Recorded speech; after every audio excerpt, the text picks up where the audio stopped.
Back before my head injury, my husband and I had this cheesy ritual. If I ever got held up late at the office and needed to catch the last train home, he'd wait for me at the station and accidentally brush against me as I disembarked at the platform. He'd put on a bashful voice, acting like we were meeting for the first time, and say, "I'm sorry I bumped into you, ma'am. It's just you've the most distracting green eyes. Could I maybe walk you home?" And every damn time it made me melt like butter in a hot pan. Yes, I know I'm lame, but one night the platform was empty when those automatic doors hissed shut behind me. My stomach lurched, exiting the station. A concrete set of stairs spat you out into a long, filthy, poorly lit underground tunnel, and this was the real reason for Darren and I's tradition, because neither of us liked the idea of me walking home by myself. As my calls went unanswered, I stood there, my leg bouncing up and down. Lampposts flicked on beyond the iron fence surrounding the station, and the sky grew darker until, finally, I saw no choice other than to set off as quickly as I could. Inside the underpass, sputtering halogen bulbs were spaced out every 10 meters or so. I half walked, half jogged from one flickering pool of light to the next, inhaling through my mouth to avoid the combined stink of 1,000 relieved bladders. Halfway along, a rapid skitter of footsteps rushed up behind me. I spun around, my chest collided with something solid, then two hands shot out and grabbed me by the wrists. In the dim light, I could make out dark hair and a set of deep blue eyes. I heaved a giant sigh of relief. "Darren, darling," the man answered, all together. The hairs along my arms and neck stood on end. It wasn't my husband. My brain went into full-blown panic mode, which means the rest of the encounter is still a giant blur. But I know I lashed out with punches and kicks. My fingernails raked the man's left eye and gouged his nose. He kept yelling something, but it was impossible to hear beneath my screams bouncing off the walls. At one point I bit down on his hand hard, and his skin's rough texture is the part clearest in my mind. After that, there are images of me lying in a gathering pool of blood while the man apologizes. And if I really squint my memory, there's confused glimpses of sharp teeth intermixed with a haze of darkness. From there, everything jump cuts to a ring of empty faces towering over me. Those faces were like the expressionless mannequins you see in shop windows. With my heart in my throat, I thrashed around in a soft bed, screaming until the mannequins rushed to restrain me. Then I rode off into a wave of blackness. Next time the world slid into focus, a single mannequin was beside my bed, dressed in a nurse's uniform. A soft, disembodied voice came floating along, promising everything would be okay. From somewhere close by, the continuous beep-beep of a heart monitor gathered speed, and gradually I realized I was in a hospital. I swallowed a lump and asked the nurse what happened to her face. The voice asked what I meant. I said the nurse's skull looked as if when God designed her, he'd loaded up Photoshop and gone crazy with the smudge tool. It was a smooth mound of pink flesh. The faceless nurse explained I'd suffered a serious head injury, and showered me with kindness and support, while a series of torches got shone in my eyes and my vitals got checked a dozen or so times. The voice kept telling me not to move around too much, otherwise the stitches across the top of my head might have popped loose. Another figure with an empty skull, this one dressed in a doctor's coat, came and stood at the foot of my bed.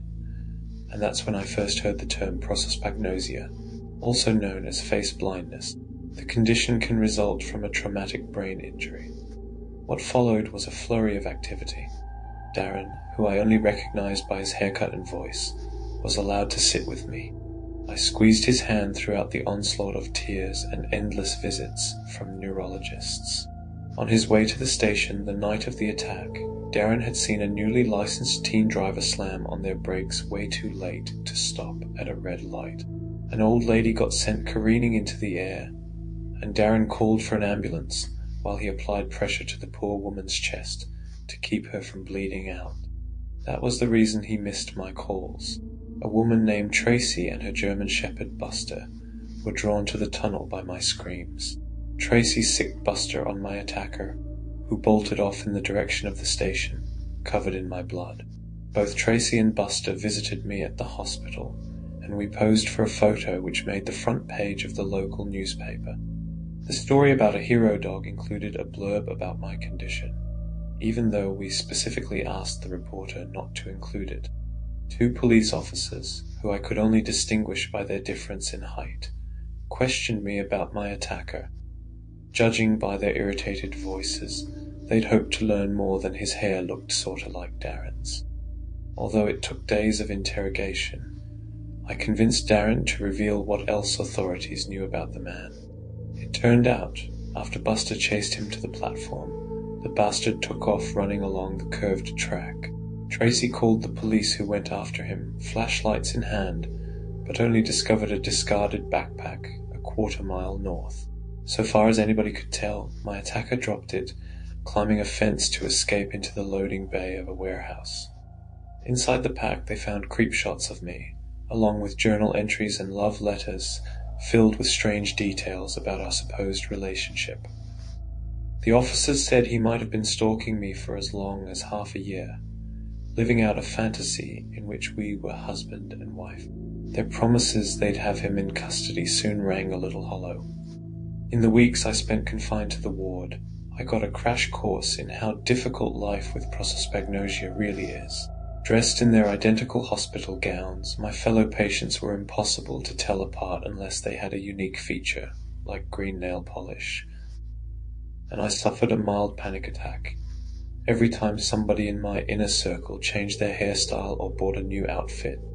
After a whirlwind of scans and tests, the doctors suggested I should consult a specialist, although I could tell they hadn't much faith I would ever recover.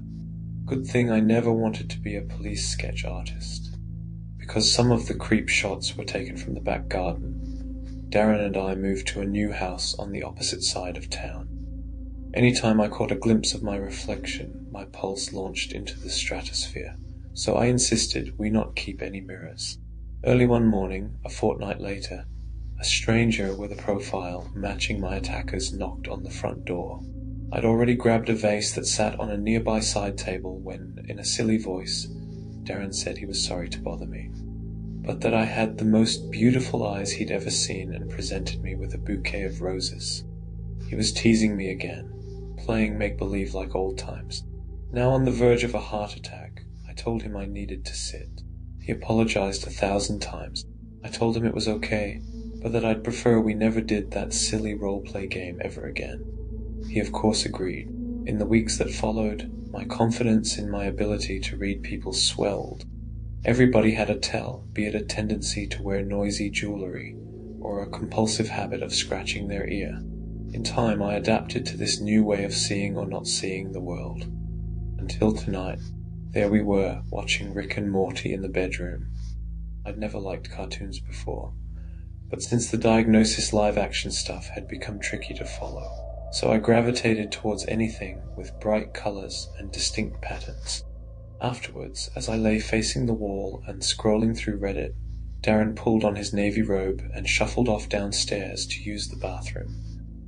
I was still reading the same post when footsteps came marching along the hall. Straight away my skin prickled. Why, was it the speed or maybe the rhythm?